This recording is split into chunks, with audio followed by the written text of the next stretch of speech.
Bonjour, bonjour, et puis bienvenue. Bienvenue dans un endroit qui est un peu particulier, puisqu'en fait, c'est mon bureau.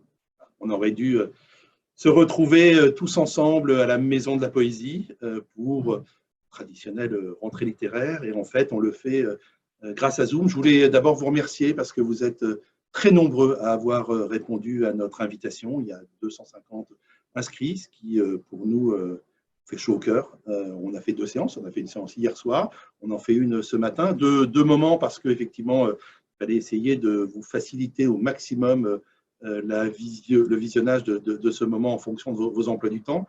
Les dernières semaines ont été un petit peu perturbées et il faut qu'on oublie ça. En tout cas, on va essayer d'oublier ça. On va essayer d'oublier ça en se projetant sur l'avenir et en se projetant sur la rentrée littéraire. Chez Calman Levy, on a vraiment tenu à ce que la rentrée littéraire soit présentée comme tous les ans, à temps, pour vous permettre, pendant l'été, de lire les livres et ensuite, évidemment, de les proposer à vos clients à partir de la mi-août. Lire les livres chez Calman Levy, c'est lire un nombre très restreint de livres. Vous savez, je l'ai répété tous les ans, nous tenons à vous proposer une rentrée littéraire qui est une rentrée littéraire de choix engagés des éditrices et des éditeurs. Ce choix engagé, aujourd'hui, cette année, c'est 7 livres, 5 écrivains français, 2 écrivains traduits. C'est ce que vous allez découvrir dans cette heure et quart dans laquelle que l'on va passer ensemble. Je vous retrouverai à la fin de cette session.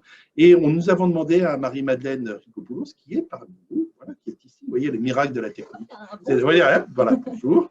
C'est quand même fou, on fait un truc, on se croirait animateur télé, en fait on ne l'est pas du tout. Voilà, on essaie de faire des choses, de nous rejoindre pour vous présenter les écrivains tout au long de cette matinée. Certains seront représentés par des éditrices, parce que certains sont à l'étranger. Et puis en tout cas, juste vous dire, bienvenue dans mon bureau ce matin, à très vite. N'oubliez pas que vous pouvez, avec la zone de commentaires, nous envoyer des commentaires tout au long. Surtout, moi je serai assez preneur de vos retours sur cette présentation. N'hésitez pas à m'écrire, n'hésitez pas à écrire aux personnes à qui vous êtes en contact chez Calman Levy. Vraiment, cette interaction, essayons de la créer encore plus en ce moment.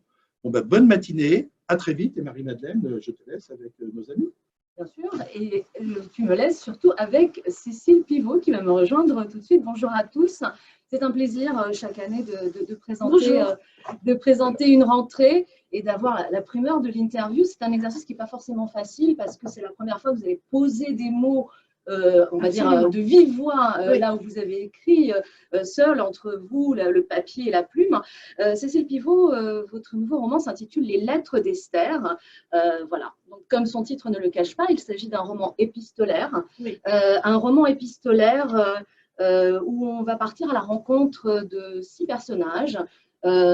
Esther étant l'initiatrice d'un atelier d'écriture, elle est libraire dans le Nord, et vont répondre présents à cet atelier 5 personnages très différents, un groupe qui va se former, qui va être très hétéroclite, de tous âges, de tous horizons. On a Nicolas et Juliette qui sont un couple un peu à la dérive, qui va essayer de se retrouver à travers cet exercice. On a Jean qui est un homme qui a la grande réussite professionnelle, pour qui l'argent a pris peut-être un peu trop de place. Samuel, le Benjamin du groupe, qui a 20 ans, Jeanne, la soixantaine, et tous ces personnages, on va en parler tout de suite, vont partir à la découverte les uns des autres et peut-être d'eux-mêmes. Alors d'abord, Cécile Pivot, le plus important, qu'est-ce qui vous a fait choisir cette forme d'écriture, le style du roman épistolaire, qui a une connotation un peu désuète finalement? J'avais envie d'écrire des lettres, parce que je pense qu'on ne s'écrit plus de lettres, et pour moi c'était, et je le regrette, parce que je pense que, évidemment, les mails, tous les moyens que nous avons aujourd'hui technologiques sont formidables, on gagne beaucoup de temps, mais je pense qu'avec la lettre, on dit les choses autrement, et on prend le temps.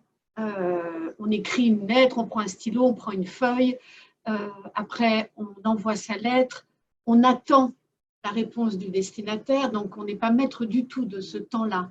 Donc ça, c'est ça qui m'intéressait en premier lieu.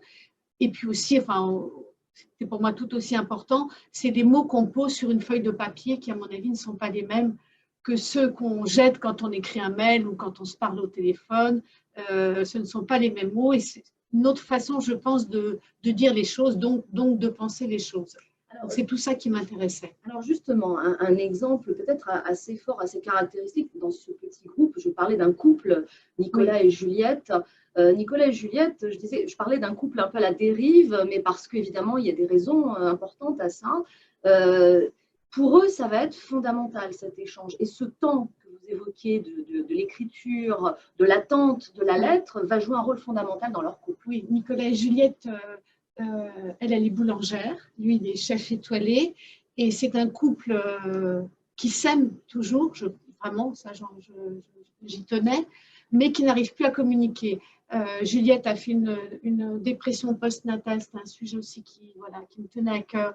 Elle a fait une dépression postnatale, et puis de crise en crise, d'incompréhension en incompréhension, ils n'arrivent plus du tout à communiquer. Ils sont dans la colère, dans la rancune, et puis comme ça peut arriver à chacun d'entre nous, je pense qu'il y a un moment où on ne peut plus parler. Donc Juliette prend de toute façon décide de partir, et elle décide de partir, et à ce moment-là, il décide, c'est une idée de la psychiatre de Juliette, de communiquer par écrit. Et évidemment, ça va leur apporter beaucoup parce qu'il y a un temps, c'est-à-dire qu'ils se disent des choses très difficiles, hein, qui ne sont pas évidentes à entendre et à accepter, mais ils se disent les choses, et puis il y a un temps de réflexion, c'est-à-dire à un moment, Juliette le dit, c'est-à-dire qu'elle dit, en effet, si Nicolas m'avait dit ça, s'il m'avait dit ce qu'il m'a dit dans cette lettre, je l'aurais très mal pris. S'il me l'avait dit en face, je l'aurais très mal pris en lui disant, bah, si tu me dis ça, ça veut dire que tu ne m'aimes plus, alors autant arrêter notre histoire ici tout de suite. Alors que là, elle reçoit la lettre, évidemment, elle est extrêmement triste de ce qu'elle découvre, mais en même temps, elle prend le temps de la réflexion et elle se dit, peut-être que j'aurais été à sa place, je n'aurais pas moi-même réagi autrement. Voilà. Donc c'est ça exactement ce qu'apporte la lettre. Le temps de passer plusieurs paliers de décompression dans la réflexion et dans les émotions avant de répondre.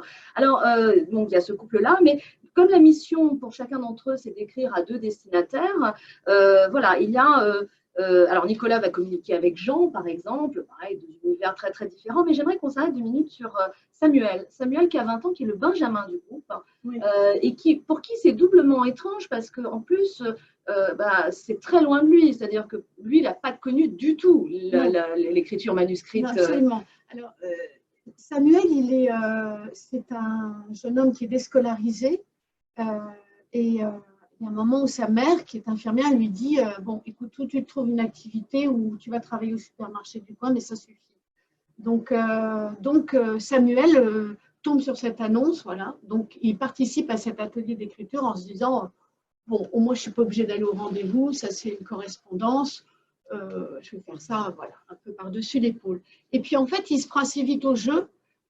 C'est un jeune homme à qui j'ai vraiment donné un ton différent des autres, hein. Donc il écrit, il fait des répétitions, il dit les choses telles qu'elles sont, il ne prend pas vraiment le temps, il ne s'applique pas vraiment, mais en même temps, il a un vrai style, je pense. Moi, je pense qu'il a un vrai style, il a un vrai ton, et il va se prendre au jeu et parler à Jeanne, qui est en effet la plus âgée du groupe, mais qui, elle, recherchait la jeunesse, en fait. Elle, c'est ça qui lui manque, c'est la jeunesse. Et lui parle à cette femme qui va l'aider, qui va le conseiller, sans jamais le juger. Et bon, en fait, ça portait beaucoup l'un à l'autre. Ce qui est intéressant, c'est que vous parliez de ce que recherche chacun. Elle cherche la jeunesse, lui se cherche, le couple recherche son amour un peu à la dérive. Et finalement, aucun d'entre eux n'est là pour devenir écrivain. Ils participent à un atelier d'écriture pour ce qu'on peut faire de l'écriture en tant qu'individu, en tant qu'être humain. Absolument. Oui, Esther, qui est l'initiatrice, donc qui est libraire à Lille et qui est l'initiatrice de cet atelier, elle s'en étonne elle-même, c'est-à-dire qu'elle s'aperçoit au bout d'un moment qu'aucun, en fait, n'a envie d'être écrivain. Et j'ai envie de dire que quelque part, elle redoutait un petit peu ça. Elle avait peur de tomber sur des élèves, entre guillemets, qui n'avaient qu'une envie, c'était de pouvoir publier un roman. Alors que là, c'est vrai qu'ils cherchent tous plus à communiquer entre eux, à se dire des choses. Et en effet, elle s'en étonne. Et elle se dit que peut-être que c'est parce que c'est un atelier autour de la correspondance, ça n'a pas attiré les écrivains en herbe. Le résultat, c'est que ça va nous donner des moments de vie, des tranches de vie extrêmement émouvantes. Esther elle-même, bien qu'initiatrice de ce projet, va se retrouver transformée à travers cet atelier d'écriture. Oui, parce que Esther aussi,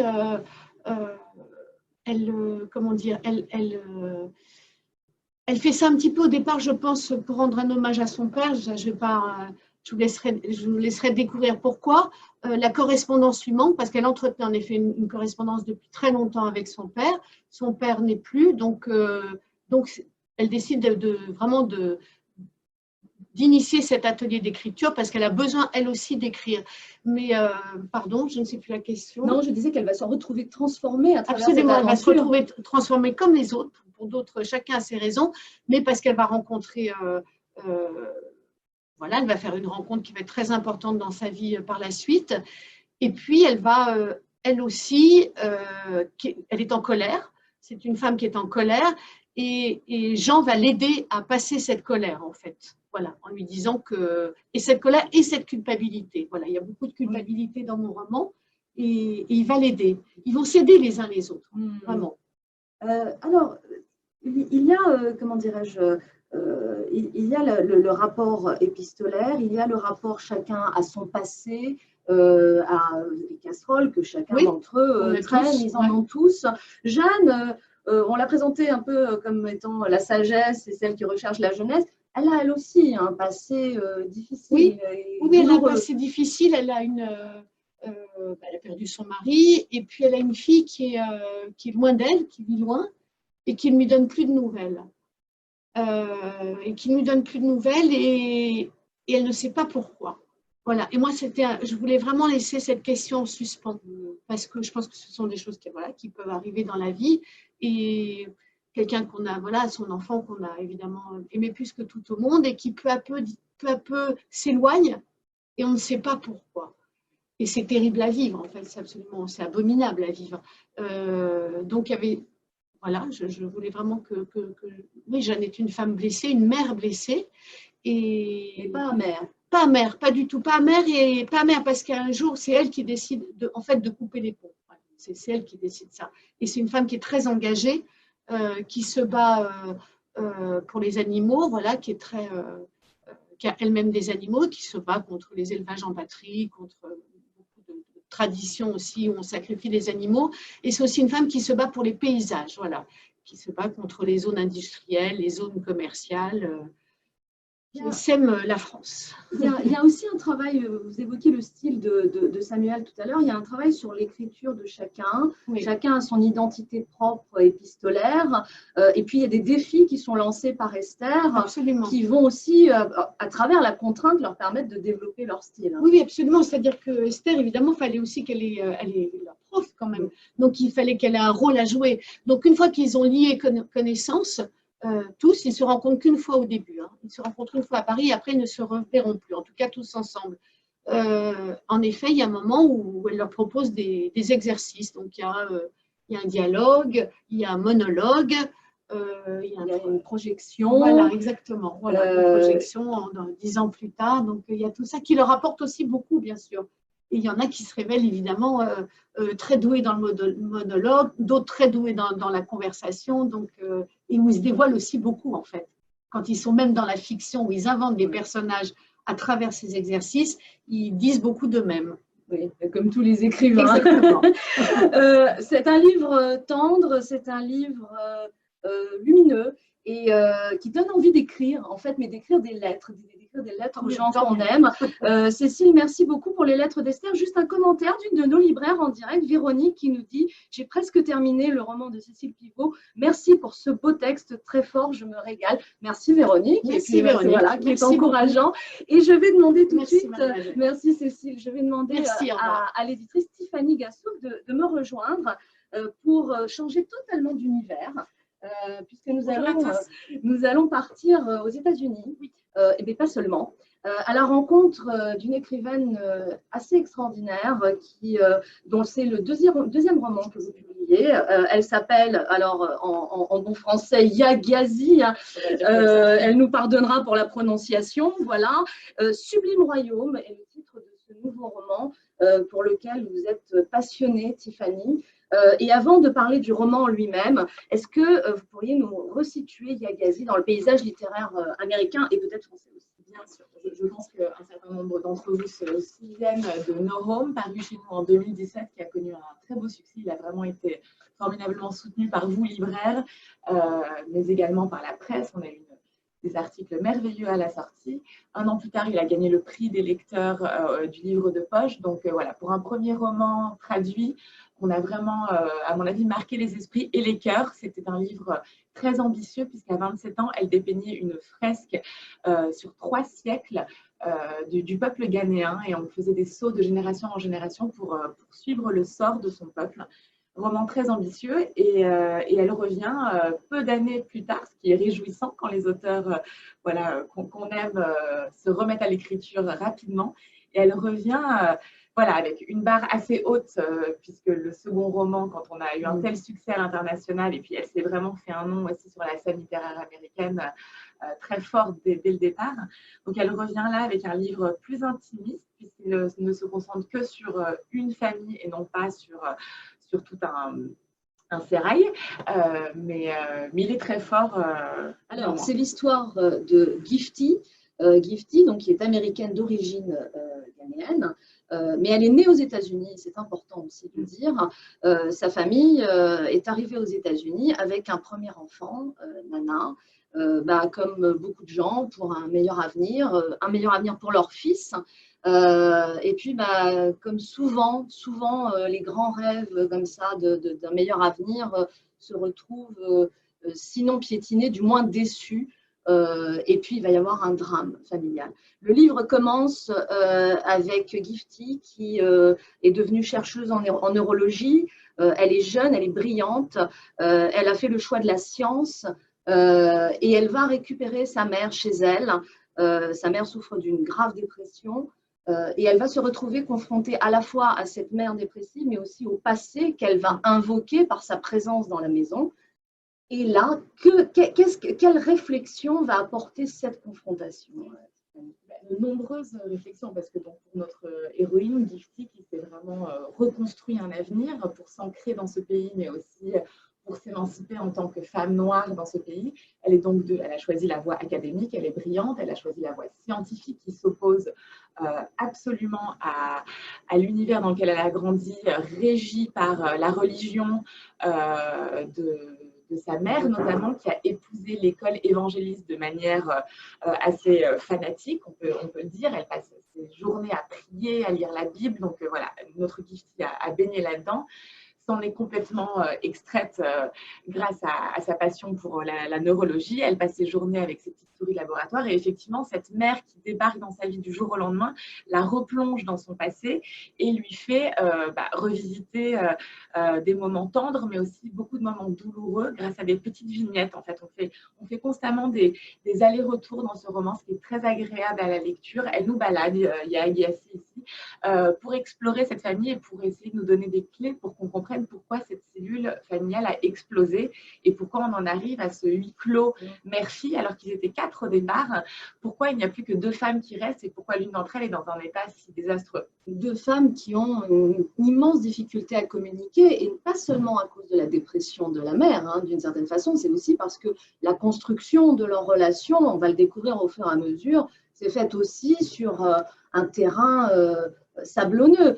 On sait assez vite que Gifty, c'est donc la cadette, enfin plutôt son frère était l'enfant prodige, l'enfant attendu, l'enfant espéré qui arrivait à point nommé, et elle, c'est exactement l'inverse, c'est l'enfant qu'on n'attendait pas et qu'on ne désirait pas. Donc tout ça va jouer aussi dans leur relation. Oui, bien sûr. Et puis effectivement, Gifty grandit dans l'ombre de ce frère lumière qui est magistral, ne serait-ce que physiquement, qui est éblouissant, qui est un grand athlète, qui va démarrer une carrière fulgurante dans le foot, puis dans le basketball. Et ça va être l'espoir de la famille, sauf qu'il va lui arriver, comment dire, un petit... Des bricoles. Ouais, quelques bricoles, on ne va pas tout vous dévoiler, mais bon, ça va un petit peu mal tourner pour lui. Et Gifty, qui est, oui, a priori, un petit peu la laisser pour compte, va pouvoir s'affirmer quelque part grâce à l'échec de son frère. même si sa mère, quelque part, voilà, ne se soucie que très peu de la carrière de sa fille et de son destin. Il y a une scène très jolie à la fin où elle invite sa mère dans son laboratoire pour lui montrer ce qu'elle fait de ses journées et à quoi elle a décidé de consacrer sa vie. Et c'est un moment vraiment… Alors, justement, le laboratoire où elle passe des journées entières complètement passionnée par sa recherche, elle est chercheuse. C'est pas anodin qu'elle soit chercheuse. Elle va triturer le cerveau de souris de laboratoire au quotidien et sur un sujet très particulier qui est la dépendance. Et évidemment, il y a des passages absolument passionnants, alors que ça pourrait paraître rédhibitoire au premier abord, sur la science, extrêmement très, très pointue, très bien décortiquée. Mais en fait, tout ça est prétexte, évidemment, à faire un parallélisme avec les rapports familiaux, avec le drame familial. Et c'est là qu'elle se dévoile peut-être le plus, Gifty, c'est dans ses recherches en laboratoire. Qui sont vraiment passionnantes, parce que je trouve qu'on a rarement accès à des expériences scientifiques dans des romans littéraires. Et c'est vrai que moi, j'ai adoré passer ces moments à ses côtés, au-dessus de tous ces outils et de ces expérimentations. Et c'est une femme qui, effectivement, a dédié sa vie à essayer de comprendre pourquoi certaines personnes sont accros au plaisir. Pourquoi est-ce que ça devient pour certains une quête éperdue sans fin? Et évidemment, c'est un écho à ce qu'a vécu son frère, puisqu'il a développé, suite à une blessure lors d'un match, une dépendance aux opioïdes, comme beaucoup de jeunes Américains, malheureusement. Et voilà, ça va devenir le combat de sa vie pour essayer de trouver la réponse à l'addiction de son frère et à sa chute. Mais en même temps, en décortiquant ses cerveaux, elle essaie de comprendre aussi la clé de l'humanité, quelque part, parce que elle a été très croyante, Gifty, tout au long de son enfance et même en tant que jeune adulte. Mais ce que j'ai trouvé passionnant, c'est qu'elle fait vraiment des parallèles et elle trouve qu'il y a des échos entre la science et la ferveur religieuse, puisqu'elle trouve que dans les deux cas, si on a beau lire la Bible 25 fois de suite, ou on a beau passer des heures et des heures à faire des recherches scientifiques, il reste toujours des questions en suspens. Il reste toujours le grand mystère de l'âme. Et ça, aucune expérimentation et a priori aucune prière ne pourra vraiment nous faire comprendre le fonctionnement de l'âme humaine. Vous disiez tout à l'heure qu'il y a des petites pastilles dans le livre, parce que c'est vrai qu'on change de style d'une certaine manière entre les expériences en laboratoire, des passages de son journal de jeunesse où elle s'adresse à Dieu justement à travers l'éducation qu'elle a reçue, toutes ces questions d'enfants, d'adolescentes, elle va les poser, les adresser à Dieu, et elle qui va prendre ses distances avec la religion va se rendre compte qu'en fait elle est toujours habitée d'une certaine manière, sinon par la croyance en elle-même, mais du moins par les questionnements que vous évoquiez, par une forme de quête quasi mystique, qui finalement se marie assez bien avec sa recherche scientifique. C'est Lucie, et c'est quand même important de le dire, parce que c'est un des points d'ancrage de ce livre, une question sur être noir aux États-Unis, qu'est-ce que ça signifie? C'est une histoire aussi d'identité. Qu'est-ce qu'on fait de ses origines? Qu'est-ce qu'on fait de sa peau noire quand on est américain? Et comment on se situe en tant qu'individu dans la société, et aussi en tant que femme, et aussi en tant que scientifique? Oui, oui, et elle le fait très subtilement, ce qui est vraiment agréable à la lecture. Ce n'est pas un livre vindicatif ni politique, mais elle arrive, grâce à ses souvenirs d'enfance, à nous plonger vraiment dans le ressenti de cette peau noire, dans un état du Sud en plus. C'est la seule famille noire aux environs, et voilà, et elle subit ce racisme latent à travers des petites réflexions, des comportements, et c'est assez bouleversant. Vous l'avez aimé, votre livre, oui, Tiffany Gasouk, Yagazi, Sublime Royaume, avec un très beau titre. Je ne saurais trop vous inviter à le lire. Merci beaucoup, Tiffany. Je vous retrouve tout à l'heure. Je ne vous dirai pas pourquoi, mais je vous retrouve tout à l'heure. Les corps insurgés de Boris Bergman, c'est le prochain roman dont vous allez parler. Bonjour Boris. Bonjour, merci de nous rejoindre pour cet échange. Les corps insurgés, on change encore de décor. Mais un roman flamboyant également, et qui nous emmène aussi dans diverses directions à travers sa forme et à travers les personnages que vous avez créés, que vous avez, comment dirais-je, j'allais dire ciselé, je déteste ce mot, mais c'est pas grave. Vous avez fait un travail d'orfèvre auprès de ces trois personnages qui se qui sont réunis par une même incandescence, une même flamme, et qui sont séparés par les époques. Lorenzo, artiste peintre, dans l'Italie de la Renaissance, à Rome plus précisément. Baptiste, un jeune lycéen issu d'un milieu bourgeois, très bourgeois d'ailleurs, qui va rêver de révolution en plein mai 68. Et enfin, Tahar, le jeune Marocain exilé de force suite à un drame familial, qui va partir en quête de son identité et tout simplement de sa place dans le monde. Première question, Boris, qu'est-ce qui a généré la nécessité de raconter une histoire en trois époques si différentes, et pourquoi ces époques? Oui, alors vous l'avez très bien dit, les corps insurgés, c'est trois vies, trois destins, trois corps, et j'ai aussi envie de dire presque trois frères qui s'entrelacent, qui se croisent, et en apparence, tout les sépare, puisqu'on a Lorenzo, ce jeune peintre à la Renaissance à Rome, Baptiste, le jeune révolutionnaire en mai 68, et Tahar, jeune réfugié qui arrive à Paris aujourd'hui. Donc en apparence, tout les sépare, mais en fait, ils sont liés par un même désir, une même quête de liberté, une même quête aussi de rébellion qui va, je pense, avec leur jeunesse, leur fougue. Et donc, on se rend compte que c'est presque trois mêmes visions d'un même désir et d'une même passion, en fait. Oui, c'est aussi un roman sur la jeunesse, effectivement, qui va de pair avec la liberté. Alors Lorenzo, sa quête, lui qui est d'origine très modeste, il est berger au départ, et puis un prêtre va le prendre sous son aile et lui faire découvrir la peinture. Et là, c'est une révélation absolument extraordinaire. C'est un Big Bang, en fait, dans la vie de Lorenzo. Non pas seulement pour la peinture en elle-même, mais pour ce que ça vous amène à chercher, c'est-à-dire la beauté. Il va avoir une forme de vocation à rechercher la beauté. Tout à fait. Vraiment, Lorenzo, c'est le jeune prodige qui va sortir de sa condition pour devenir peintre et chercher cette beauté.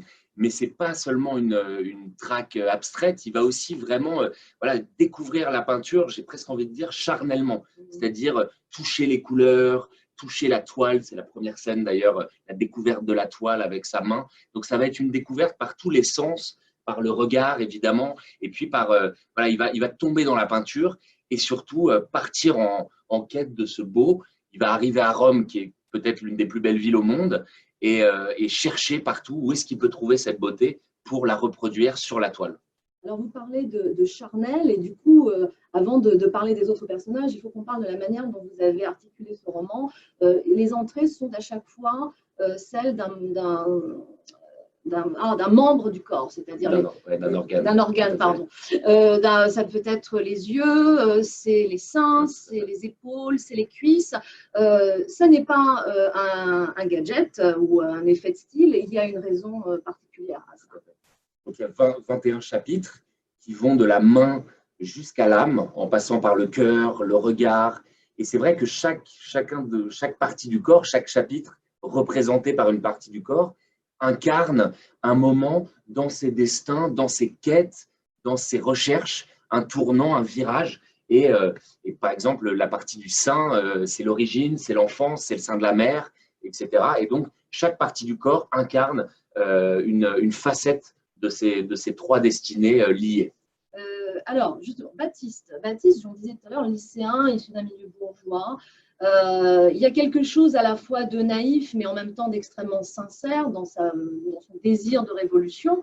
C'est à la fois le désir de révolution naturel chez tout jeune homme ou jeune femme, mais c'est aussi une révolution intérieure, une révolution sociale qui va l'animer. Tout à fait, Baptiste est issu d'un milieu très bourgeois et il va vouloir à tout prix s'extirper vers des mouvances révolutionnaires et essayer de changer le monde et de se changer, comme vous le dites, lui-même avec ce monde. Et donc, il y a ce désir, c'est presque l'un des personnages au début, en apparence, le plus incandescent et qui veut vraiment se révolter contre ce qu'il appelle le système, etc. Et donc, ça va être il va mettre à l'épreuve ce désir de révolution. Et puis enfin, Tahar, je vous ai déjà dit en privé, j'ai une tendresse particulière pour lui parce qu'on a le sentiment que lui, plus qu'une révolution, il avait des désirs de paix Et qu'en réalité, c'est une forme de révolution qui va le rattraper à travers la violence. Exactement, ouais, Tahar se fait exclure de chez lui, doit quitter sa maison familiale au Maroc, et donc il va se retrouver en France, à Paris, exilé, réfugié, et il va essayer de donner un sens à son exil, donner un sens à cette nouvelle existence pour laver en gros son exclusion, sa faute originelle, et pour lui, ça va être vraiment, comme vous l'avez dit, une quête identitaire et une forme de d'abord se trouver lui-même et trouver sa place dans ce monde complexe, qui est, je pense, l'une des grandes questions de la jeunesse aujourd'hui. Comment on trouve sa place dans ce monde qui nous entoure. Alors, pour rester encore un peu sur la question du corps et du charnel, de la sensualité, un autre point commun, et qui évidemment va aussi de pair avec la jeunesse de vos personnages, c'est la question du désir et de l'amour, ou simplement du désir charnel, parce qu'il n'est pas seulement question d'amour. Oui, vraiment, ils font faire des rencontres, hein, et être éclairé par ces rencontres amoureuses et charnelles. Et c'est vrai que j'ai essayé que ces trois destinées aient des revirements, des tentatives, et donc évidemment une quête amoureuse qui accompagne le désir de révolution, la traque de la beauté, la découverte de la peinture et évidemment de l'amour. Alors, autre chose très importante dans ce livre, ce sont les lieux que vous avez choisis. Vous ne les avez pas choisis par hasard. Rome, Maroc, Paris. Qu'est-ce qui a déterminé le choix de ces lieux? C'est des lieux auxquels je suis très attaché. Moi, j'ai eu la chance de grandir un peu, très souvent, d'aller petit au Maroc, donc notamment dans cette petite ville de Mohamedia, où commence la destinée de Tahar. Donc, j'avais envie de placer ça. Paris, c'est ma ville, donc j'avais envie de la mettre en scène. Et puis Rome, j'ai eu cette chance d'être un an à la Villa Médicis, où est née cette idée de livre. Et puis aussi une volonté, par rapport à mes romans précédents, de tenter de nouvelles choses, de m'approcher, alors ce qu'on pourrait appeler une sorte de roman historique, même si ça n'en est pas un, mais de changer les époques, de m'éloigner de ce qui m'entoure et de tenter le Paris de mai 68, la Rome de la Renaissance, de changer les décors. Et puis, c'est des décors tellement inspirants, à la fois pour moi et mes personnages, que je ne peux qu'essayer de les mettre en scène. Alors, cette quête de liberté, de beauté, de révolution, d'identité, elle est belle, mais elle a un prix. Ils vont tous, chacun à sa manière, en payer le prix, avec plus ou moins de retour sur investissement, si j'ose dire. C'est que certains vont peut-être aboutir à quelque chose, d'autres on ne dira pas à qui, quand, mais en tout cas, tout ça a un prix. Voilà. Non, mais pour revenir sur ces trois destins, c'est aussi trois passionnés.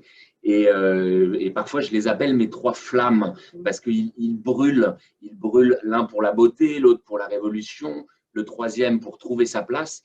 Et dans ce feu, il y a évidemment de la lumière, il y a évidemment une élévation, mais il y a aussi parfois l'ombre qui peut rattraper.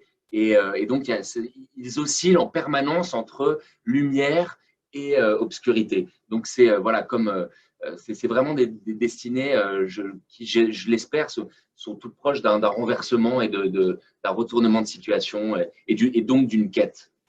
Merci beaucoup, Boris Bergman, pour ce très beau roman, Les corps insurgés, Merci trois personnages incandescents que je vous invite à découvrir vous-même. Hop, je perds le papier.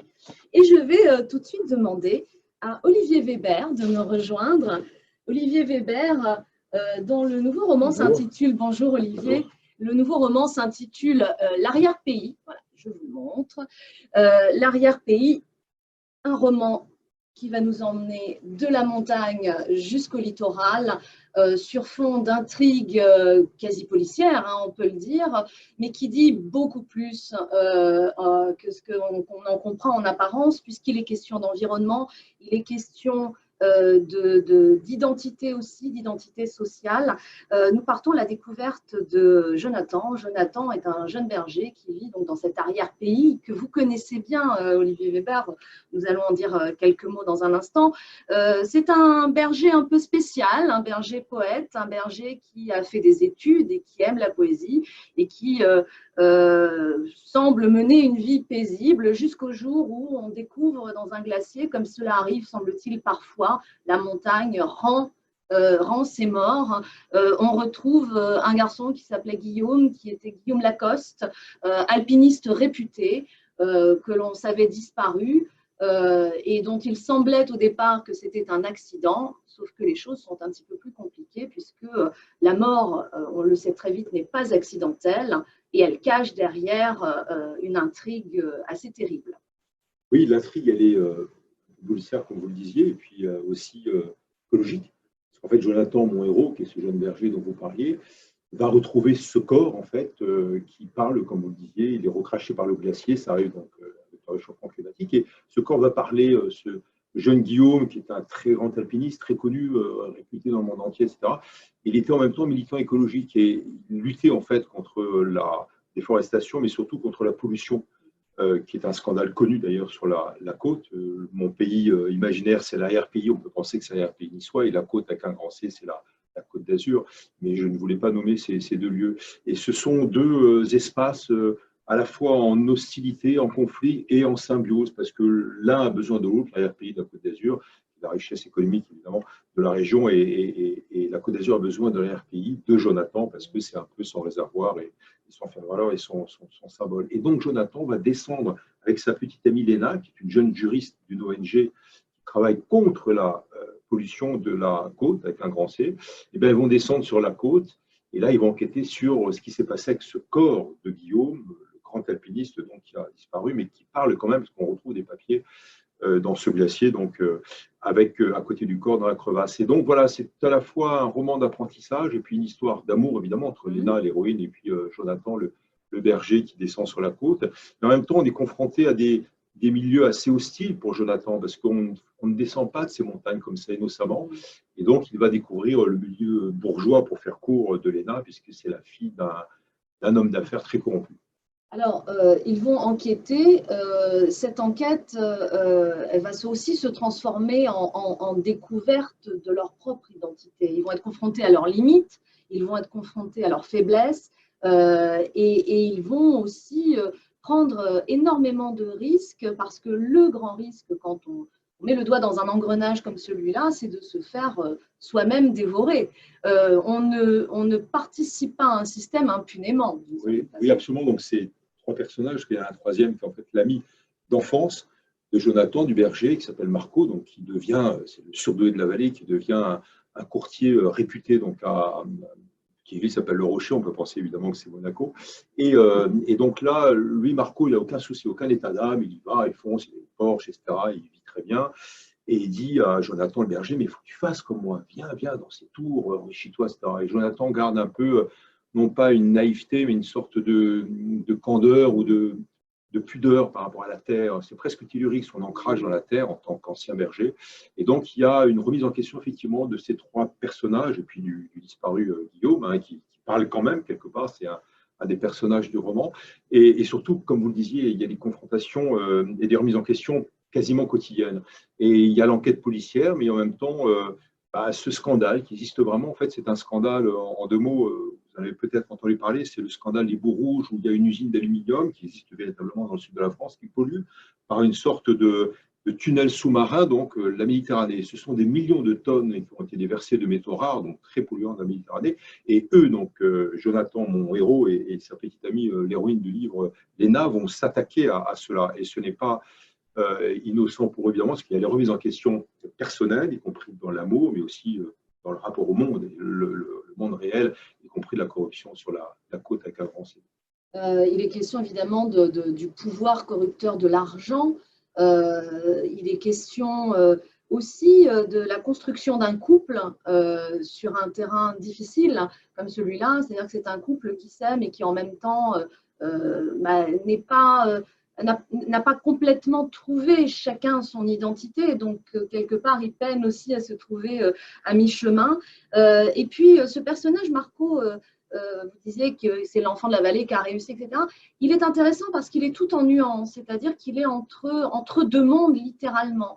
Il n'est ni bon ni mauvais, il fait partie du système, mais en même temps, il a gardé des racines très, très fortes avec ses origines. Est-ce que c'était une manière justement de montrer une forme de nuance, tout simplement ce personnage a existé et vous ne pouviez que le raconter comme ça? Oui, alors il y a beaucoup de personnages qui ont existé ou d'histoires vraies, y compris sur le fond, l'intrigue policière et l'intrigue écologique. Mais là, ce que j'ai voulu montrer, c'est qu'il y a des frontières. Il y a des frontières physiques, bien sûr. Et quand on est en mer, au large de la côte, et parce qu'il y a certains chapitres qui vont se passer en mer, mais juste assez proche du littoral, eh bien, on voit cette osmose, ce rapprochement géographique entre les RPI et le littoral, qui est un décor de carton-pâte, comme disait Blaise Cendrars de Hollywood. Et puis, évidemment, il y a la part maudite des personnages. Il y a leur bienveillance, il y a leur, non pas leur malveillance, mais leur attrait pour le mal, pour des choses qui sont peut-être pas tout à fait, on va dire, positives. Et puis, ces passages de frontières sont aussi des passages de frontières sociaux ou mentaux, voire psychiques. On ne descend pas innocemment comme cela de ces montagnes. Donc, on en paye le prix quelque part, non pas par un mépris, mais il y a quand même une transgression. Et Jonathan les enfreint, donc passe ces frontières comme cela avec Léna.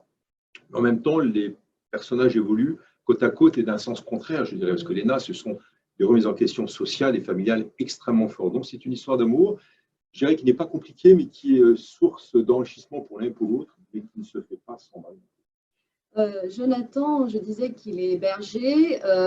Il a un père qu'il a adopté. J'insiste parce que c'est l'expression que vous employez, ce n'est pas un père d'adoption, mais c'est lui qui a adopté son père, qui s'appelle Titin, qui est un homme des montagnes, un peu comme on aime à les imaginer, c'est-à-dire avec un vrai rapport à son territoire, à la vie, avec une forme de sagesse.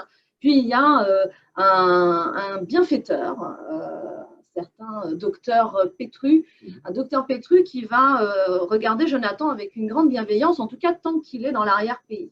C'est un personnage très complexe aussi, le docteur Pétru. C'est un personnage très complexe qui a donc fait fortune avec des brevets médicaux, qui achète des montagnes. Donc, il achète 10 hectares, 20 hectares, ferme modèle à 3 heures de marche du village. Ça a vraiment existé d'ailleurs, le personnage, je l'ai même connu. Mais là où c'est intéressant, c'est qu'il représente les deux facettes de cette osmose hostile, si je puis dire, presque oxymore entre la RPI et la côte avec un grand C, encore une fois. Quand il descend sur la côte, compris sur le rocher, un autre homme, effectivement, qui est dans la corruption, dans les réseaux, etc. Et dans les affaires avec beaucoup de connotations négatives. Et donc là, évidemment, ça va choquer son protégé, qui est donc Jonathan, ce jeune berger qui donc s'est cherché une famille. Et j'aime bien aussi ce côté, on transgresse des frontières, y compris aller chercher un père, qui est un père adopté, non pas un père adoptif qu'il a choisi. Donc, Titin, le berger dont vous parliez. Et ce qui me plaît aussi, c'est ce rapport à la terre que je ressens tous les jours avec des jeunes, surtout en cette période-là. On a besoin de ces racines, même si ce ne sont pas les nôtres. On a besoin de ce rapport beaucoup plus humain, j'allais dire, avec le monde vivant en général, qui n'est pas simplement le monde des êtres humains, justement. Et là, Jonathan emporte tout ça avec lui. Et Léna, sa petite amie, qui est une juriste, militante, écologique, etc., elle n'est pas tout à fait de ce ressort-là. Elle l'a connue en montagne, mais bon, là aussi, il y a une remise en question de sa part dans le rapport au naturel. Quand vous disiez que le docteur Pétru est différent quand il est dans l'arrière-pays sur le littoral, ça m'amène à dire que on se rend compte aussi dans votre livre de l'impact du lieu sur la personnalité des gens. C'est-à-dire qu'en fonction du lieu où on habite, il y a aussi une forme d'impact. Jonathan est aussi différent dans l'arrière-pays et sur le littoral. Et c'est d'ailleurs tout l'enjeu, comment rester vrai à soi-même, quel que soit le lieu où on se trouve. C'est l'empreinte de la racine qui soit originelle, soit choisie et désirée. Et là, effectivement, ça représente aussi une bonne partie de la France. C'est ce qu'on appelle en sociologie l'hyper-ruralité, un terme quelquefois péjoratif, mais c'est rien de plus noble que ce rapport à la terre. On peut être en autarcie d'ailleurs, ou en sensibilité, économie rapprochée. Donc Jonathan incarne tout ça. Il y aura une sorte de retour, encore une fois, de la nature après, mais ça ne va pas se faire sans place au niveau humain et au niveau sentimental. Merci beaucoup Olivier Weber de nous faire découvrir l'arrière-pays à travers ce roman passionnant qui nous emmène quelque part dans le sud, en hauteur et en bord de mer. Et voilà, l'arrière-pays d'Olivier Weber. Et puis parce qu'elle vous avait manqué, je vais demander à Tiffany Gassouk de revenir ce soir à côté de moi. Bonjour. Puisque cette fois, c'est d'un roman très différent dont on va parler, que ce soit le style, que ce soit le sujet, que ce soit la taille du roman, puisqu'il s'agit d'un petit bijou. C'est un livre de 120 pages, 125 pages, mais d'une densité extraordinaire. Ça s'appelle La Chienne. L'autrice s'appelle Pilar Quintana, on va dire, je ne parle pas espagnol. Et donc, c'est le premier roman traduit en français. C'est son 5e écrit dans sa langue d'origine. Elle va, semble-t-il, exploser puisqu'elle est traduite partout dans le monde. Oui, voilà, c'est une agente de Barcelone qui a eu le flair, qui a repéré que la chienne, la Pera, faisait un carton en Colombie, dans ce pays d'origine. Elle a découvert cette autrice déjà assez renommée là-bas, qui a une vraie réputation dans le monde latino, puisqu'elle a gagné pas mal de prix. Elle a été aussi considérée comme l'une des 10 plumes les plus prometteuses d'Amérique latine. Et donc, cette agente de Barcelone s'est mise à la représenter et a réussi à placer la chienne dans de nombreuses maisons d'édition littéraires tout autour du monde. Donc, voilà, il va sortir en anglais, en italien, en allemand au fil de l'année. Alors, je disais un roman très dense. Ce titre aussi, moi, m'a bouleversée quand je l'ai vu parce qu'il est extrêmement percutant. Il y a quelque chose de cruel derrière et en même temps de très intriguant. Nous partons sur la côte pacifique de Colombie, entre océan et jungle, une jungle foisonnante, une terre extrêmement fertile, avec quelque chose de très sauvage en même temps, cet océan aussi, son immensité, sa violence.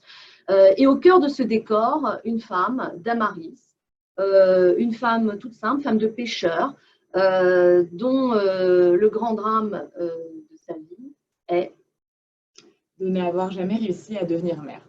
Voilà, elle est entourée de cette nature luxuriante, tout pousse dans tous les sens autour d'elle, sauf son ventre, dans un pays où la fécondité, la maternité prédominent vraiment, et elle a honte de ne jamais avoir réussi à devenir mère, malgré de nombreuses tentatives qui sont décrites au début du roman, notamment toute forme de concoction avec des potions magiques, des visites chez des sorciers pour essayer de régler son problème, c'est comme ça qu'elle le vit, et c'est une vraie souffrance sourde avec laquelle elle est obligée de cohabiter.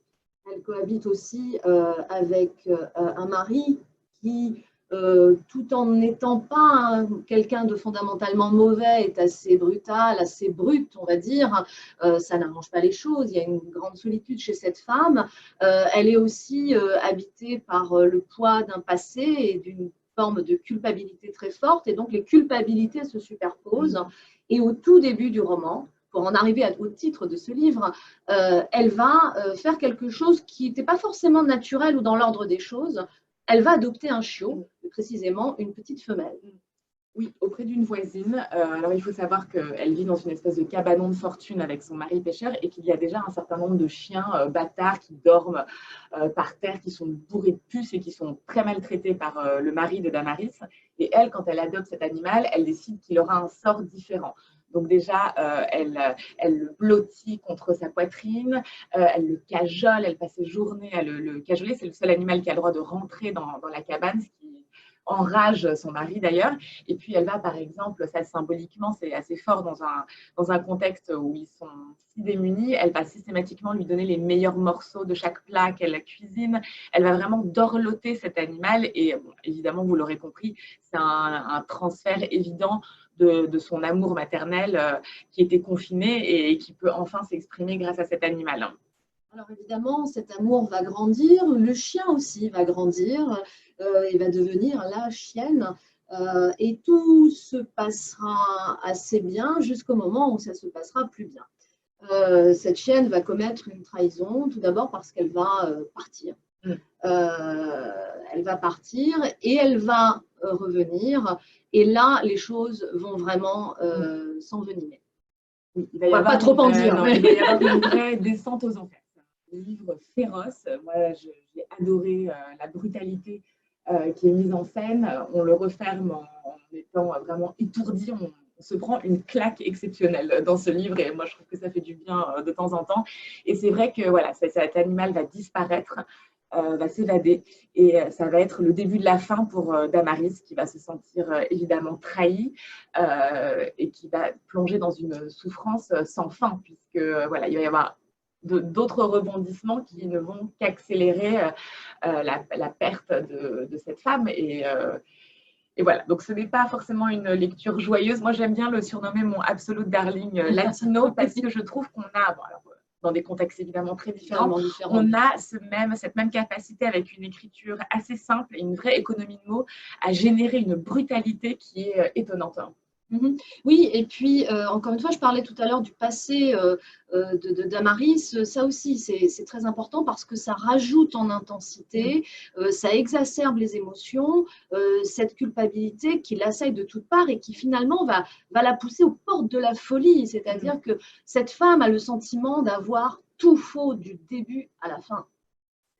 Oui, on peut le dire. Et effectivement, il y a tragédie survenue dans son enfance. Elle a assisté à un accident terrible au bord de l'océan qui a causé, je ne sais pas, je ne veux pas trop en dire parce que sur la pointe des pieds. Bon, bref, elle assiste à quelque chose de tragique et elle s'en sent responsable toute sa vie. Donc, c'est sûr que c'est une héroïne qui est malmenée, mais en même temps, un très beau portrait de femme, et il y a une universalité. C'est ça qui m'a plu aussi dans ce livre, c'est qu'on a beau être dans un lieu très spécifique de la Colombie.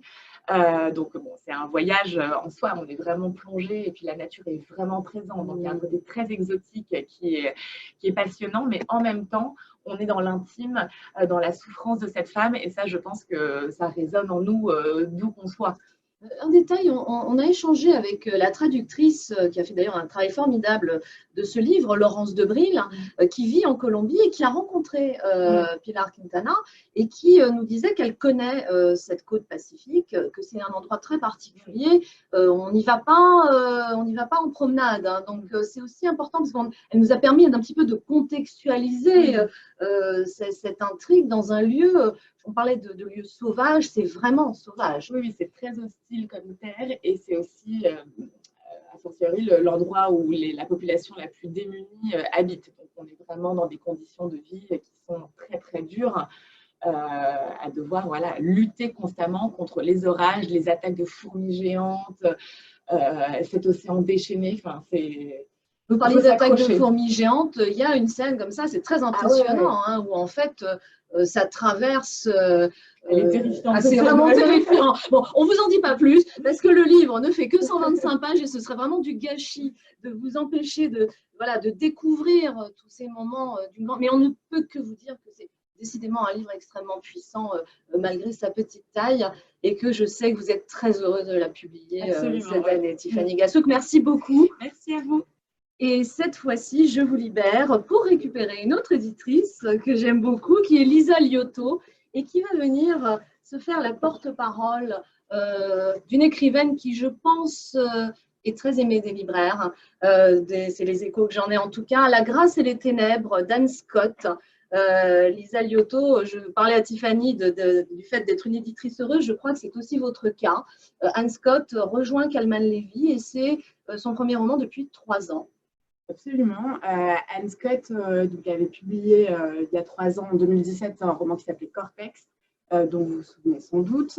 Anne Scott, ça fait aussi 10 ans qu'elle n'a pas publié de livre en rentrée littéraire, donc on est très content de pouvoir mettre un coup de projecteur sur cette grande autrice, romancière donc française, qui avait publié il y a 20 ans très exactement cette année, un roman qui s'appelait Superstar, vous vous en souvenez sans doute.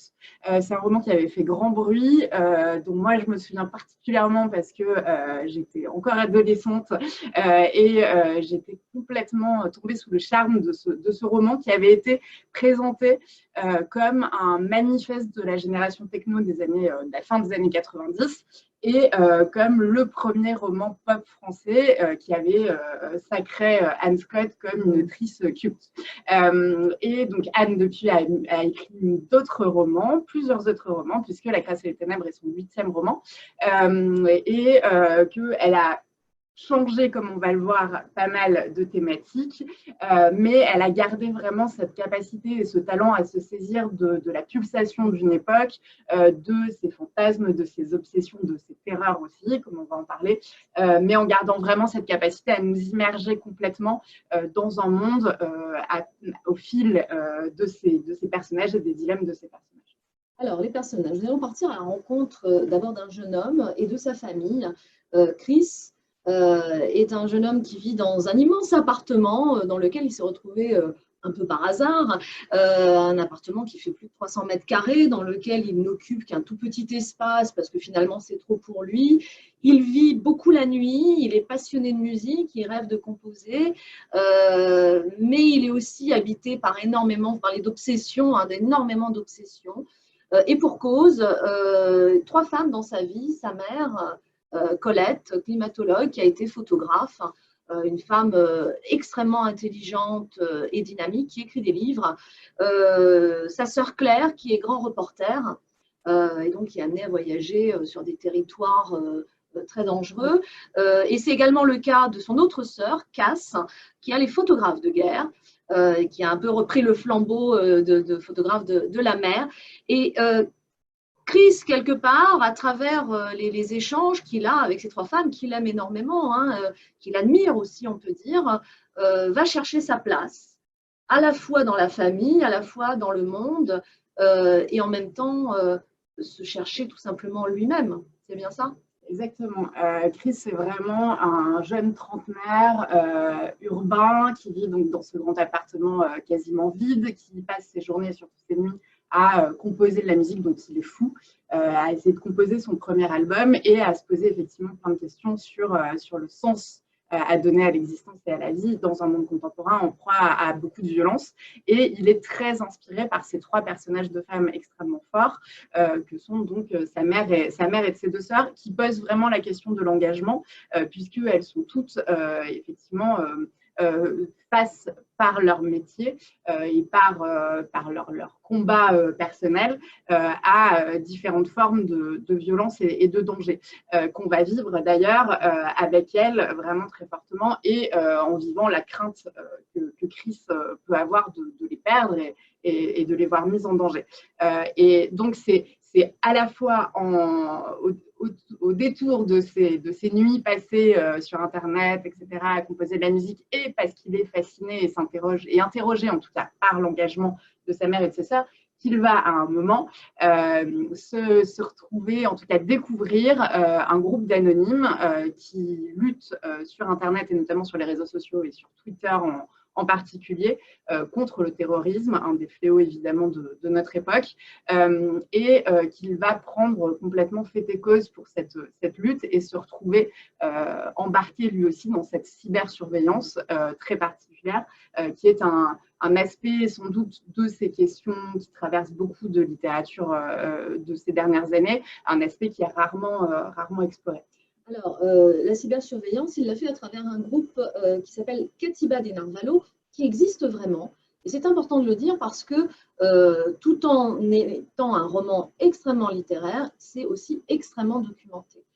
Il y a notamment, et donc Chris va récupérer un Rolodex, hein, si vous vous en souvenez, donc c'est une espèce de truc qu'on tourne comme ça avec des fiches, et ce Rolodex va lui servir justement à faire des fiches de documentation. En fait, c'est un peu les fiches de documentation d'Anne Scott. Alors, qu'est-ce qu'il y a dans ce Rolodex? Absolument. Ce qu'il faut savoir, c'est que Anne a fait vraiment une très grande enquête dans ces milieux et a réussi à recueillir les confidences ou les confessions de ces anonymes, qui le resteront d'ailleurs anonymes parce que c'est important, puisqu'évidemment tout ça est très dangereux.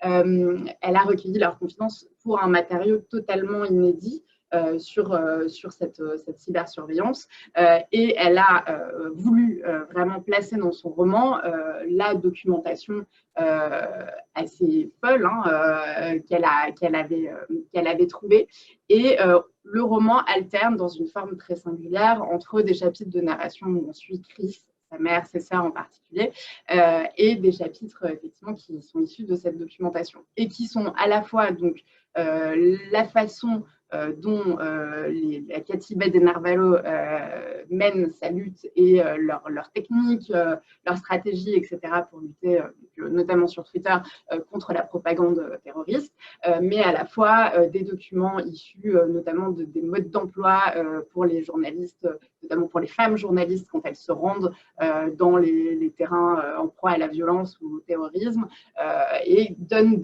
vraiment des conseils extrêmement pratiques qui font que nous, lecteurs, en les lisant, on se retrouve complètement plongé dans cette atmosphère, dans cet univers, comme Chris lui-même, et qu'on comprend, on vit nous-mêmes vraiment cette immersion et la façon dont… La pleine mesure du danger auquel sont confrontées ses sœurs aussi, ce qui explique aussi la quête et l'obsession de Chris.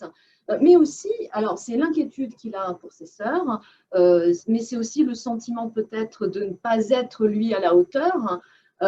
Mais finalement, il va se retrouver à osciller entre son incapacité à aller au bout d'une passion qui est la composition de cet album, et en même temps, à travers un engagement qui, peu à peu, à trop vouloir sauver le monde, risque de le détruire lui-même.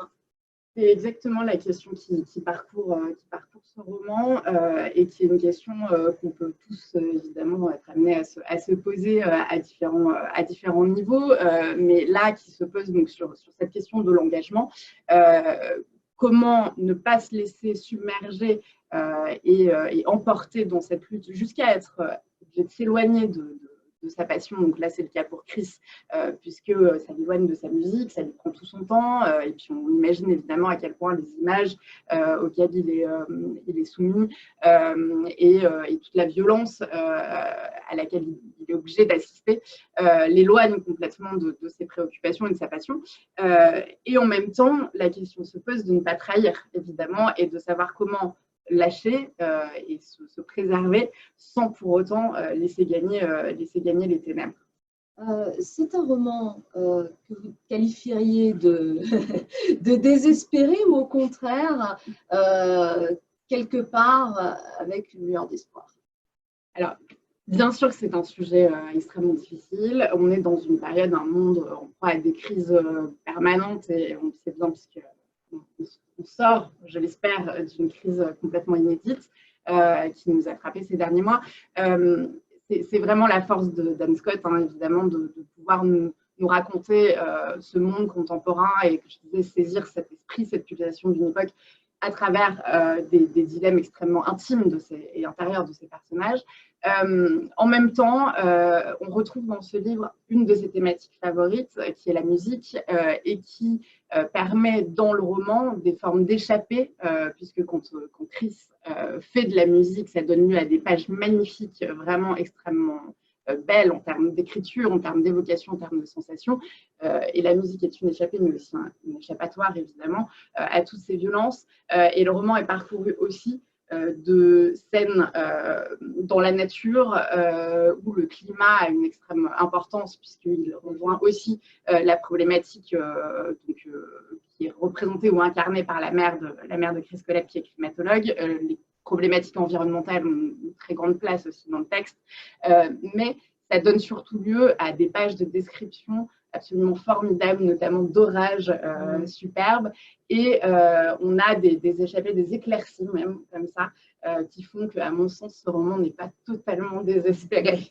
Il n'est pas totalement désespéré aussi parce que je trouve que ce qui est très lumineux, c'est le rapport aussi familial qu'entretiennent ces quatre personnages qui, même à travers leurs confrontations, leurs engueulades, leur remise en question, s'aiment profondément. Et ça, c'est peut-être aussi le cortex lumineux de ce roman, c'est que même quand tout s'effondre autour, s'il existe ce point d'ancrage qu'est la famille ou l'amour, il reste quand même quelque chose. Allez, on y croit. Merci beaucoup, Lisa Liotto, pour La grâce et les ténèbres d'Anne Scott, qui sera donc notre avant-dernier roman présenté aujourd'hui. Et pour le dernier, je vais vous présenter le livre de Marc-Alexandre Obambé, qui nous a fait une frayeur. Vous êtes là, capitaine, venez nous rejoindre. C'est bien, c'est super le matin de me faire des frayeurs comme ça. Bonjour Marc-Alexandre. Les Lumières d'Oujda, un roman aussi beau que sa couverture, que je trouve absolument magnifique, hein, il faut le dire. Marc-Alexandre Obambé, on vous appelle aussi capitaine. capitaine Alexandre, puisque vous vous compromettez sur des scènes régulièrement en tant que slammer. On va retrouver votre talent de slammer, de poète dans ce roman très très beau. Je parlais de lumière à l'instant, de lumière, il est question du début à la fin, de lumière qui éclaire des ténèbres, mais qui les éclaire avec une puissance extraordinaire grâce à l'émotion, mais aussi grâce aux mots, à la poésie et à la jeunesse qui jalonne votre roman. Les Lumières d'Oujda, c'est l'histoire d'abord d'un narrateur qui est rapatrié au Cameroun après avoir tenté sa chance de l'autre côté de la mer. Un rapatriement qui a pour conséquence une humiliation très forte parce que ça symbolise un échec et que revenir contraint et forcé alors qu'on est parti un peu comme un argonaute à la découverte du monde. Avec les économies de sa grand-mère en plus. Avec les économies de sa grand-mère, c'est extrêmement douloureux, mais cette grand-mère, justement, Sita, va se charger de faire comprendre à son petit-fils que l'essentiel n'est pas là et qu'il n'y a pas d'humiliation tant qu'il se ressaisit de sa vie et qu'il en fait quelque chose. Hein, c'est bien ça? Oui, c'est bien ça. En fait, elle va lui dire en substance qu'on n'a rien de plus important dans la vie que d'être vivant et qu'il a été rapatrié, mais il est vivant et il peut encore et toujours faire quelque chose de cette vie de plus grand que lui. Qu'il y a peut-être même une raison à ce rapatriement. Il va la trouver, cette raison, il va la trouver à travers une association, notamment au Maroc, auprès du Père Antoine.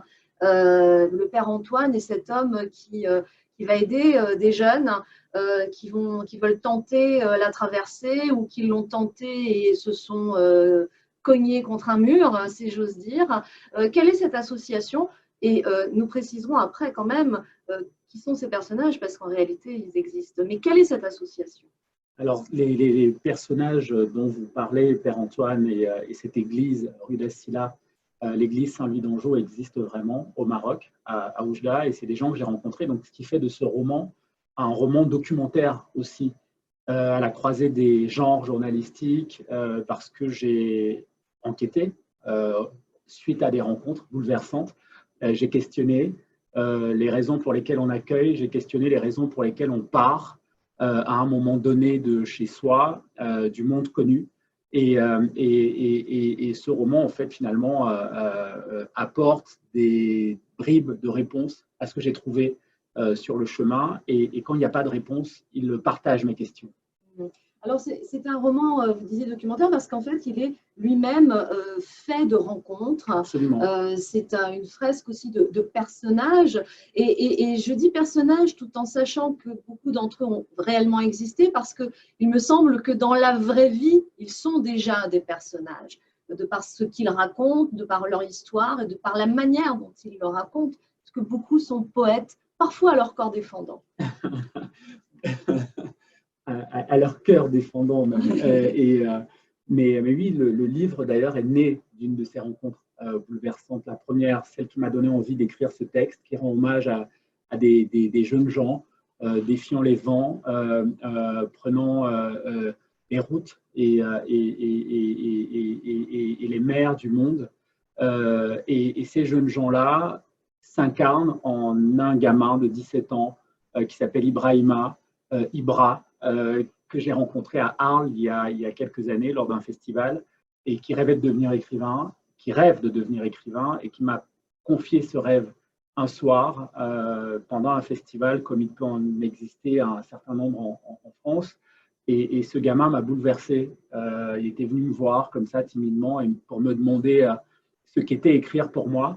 Et je lui avais répondu, écrire est un métier de lumière. Et le lendemain, Ibrahima devait témoigner parce que ce festival n'était pas seulement un festival de littérature, donc il y avait une thématique, migration, exil, et ce festival accueillait des jeunes gens, des jeunes mineurs réfugiés en France qui devaient témoigner de leur parcours. Et il nous a offert un moment absolument incroyable d'humanité en nous rappelant en fait le sens de nos matins et de nos gestes par ces mots. Je ne vais pas vous raconter ma traversée, je ne vais pas vous dire comment je suis arrivé ici, mais je vais plutôt vous dire ce que je veux faire de ma vie, écrire, un métier de lumière. Et dans un pays où il y a des coupures d'électricité, on peut en avoir besoin. Voilà. Et ça a été… L'élément déclencheur. Oui, oui, oui. Il fallait que je raconte ces gamins, il fallait que je leur dise par un geste de tendresse, d'affection, d'empathie. Un geste poétique aussi, j'ose l'espérer, que je leur dise que j'étais et que je tenais à leur côté, en fait. Vous parlez de gestes poétiques parce qu'effectivement, c'est un roman dont la forme est hybride. Il y a de la narration pure, il y a de la poésie, il y a des moments plus étranges encore où les mots s'entremêlent et c'est à nous de comprendre ce que le poète a voulu dire, mais on le comprend, je vous rassure. Et pourquoi justement avez-vous choisi cette forme? C'était une manière de vous libérer justement, de libérer la parole encore plus en lui permettant de s'exprimer au fur et à mesure de l'histoire, tel que ça s'imposait à vous? Alors, je ne pense même pas, ce n'était pas un choix. Moi, j'ai jamais, ça fait quelques années que je pratique le geste d'écrire, mais jamais le sentiment de libérer la parole. J'ai toujours le sentiment que c'est la parole qui me libère. Et quand j'écris, non seulement la parole me libère, mais elle me libère aussi dans ma relation au monde et ma relation aux autres. Et donc, l'hybridité de ce livre, elle est juste liée à la manière dont je respire le monde et à la poésie qui fondamentalement donne sens à la manière dont j'habite le monde. Le narrateur va aussi rencontrer l'amour sur le chemin, ça ne gâche rien, mais il va forcément le rencontrer à travers une jeune femme qui partage ses engagements et ses passions. Elle s'appelle Iman, elle a des yeux vert émeraude magnifiques, mais elle a surtout un cœur magnifique puisqu'elle s'engage auprès du Père Antoine. Elle et sa sœur jumelle, elles sont à la fois identiques et différentes, mais aussi fortes dans un même combat. Lui, c'est Iman qu'il va aimer plus que tout. Et à travers cet amour, ils vont ensemble aussi renforcer ce combat encore plus finalement. Oui, ils vont se nourrir l'un l'autre, ils vont se sauver l'un l'autre, ils vont s'enrichir l'un l'autre et ils vont grandir ensemble en humanité et en amour. Vous dites se sauver l'un l'autre, ce qui me fait penser qu'ils sont là aussi pour sauver donc ces gens qui veulent traverser, mais finalement les rencontres qu'ils vont faire vont aussi les aider eux à se construire, à se trouver. Et finalement, le sauvetage, il se fait aussi dans les deux sens. Je pense à Yagin et Fodé qui jouent aussi ces deux jeunes gens à la destinée fulgurante, vont jouer un rôle fondamental dans la vie du narrateur et de tous ces genres d'associations. Oui, absolument, mais c'est un peu en jeune une culture où on dit souvent Ubuntu, je suis parce que vous êtes. Donc, on ne peut pas se construire sans le miracle de l'altérité. Et j'essaye en tout cas de transposer ça, de le transcrire, de le retranscrire, de le traduire dans ce livre aussi. En fait, finalement, les destins sont inextricablement liés et on ne peut pas être sans l'autre, sans les autres. Et la leçon du donner-recevoir syngorienne est là aussi. Qui sont Yagin et Fodé? On peut en dire quelques mots? Oui, Yagin et Fodé sont deux jeunes de 17 ans, qui rêvent de devenir musiciens, rappeurs plus précisément. Yagin et Fodé, c'est deux visages juvéniles, c'est une innocence et en même temps un long et lourd parcours. Et c'est des rêves plus grands qu'eux. Et ces deux gamins auxquels je suis très attaché et dont la musique, dont le rap, RAP, Rhythm and Poetry, me parle et me vertige. Alors, en hommage à ces jeunes qui veulent rapper, qui veulent écrire, qui veulent vivre tout simplement, parce qu'on a le sentiment dans votre livre qu'en fait, rapper, slammer, écrire, c'est ça la vraie bouée de sauvetage qu'ils ont besoin qu'on leur jette. C'est à ça qu'ils vont s'accrocher pour tenir le coup, pour espérer, pour avancer. En hommage à tous ces jeunes, est-ce que vous pourriez nous lire un extrait? Avec plaisir. Alors, je vais me laisser choisir par un extrait et je vais rapidement.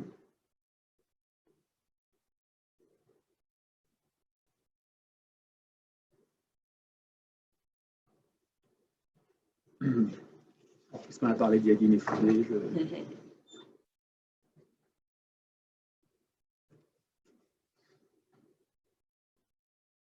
Le silence, c'est encore de la poésie.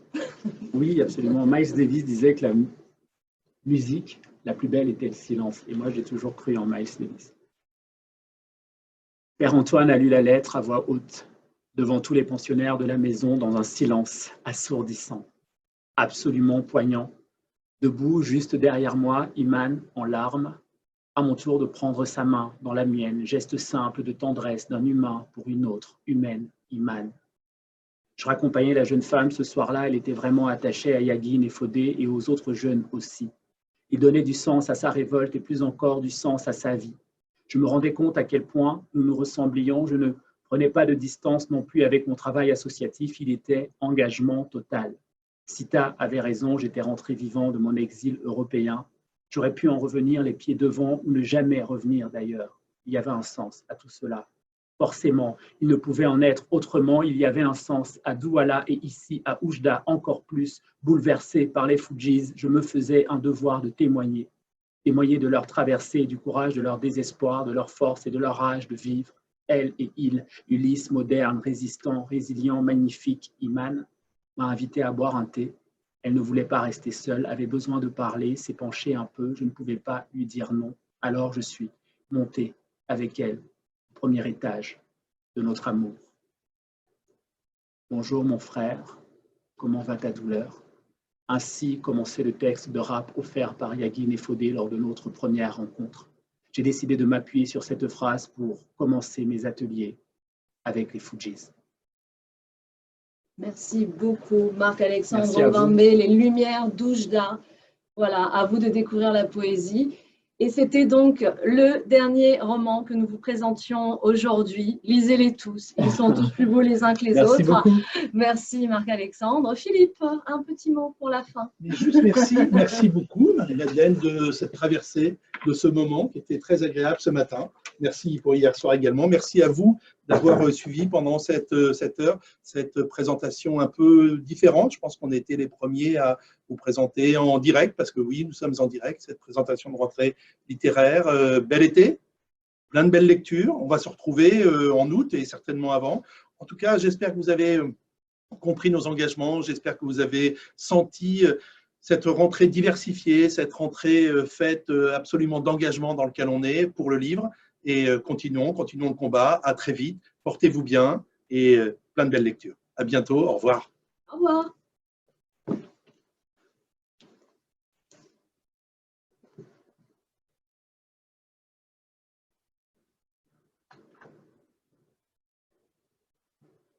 Allô tout le monde.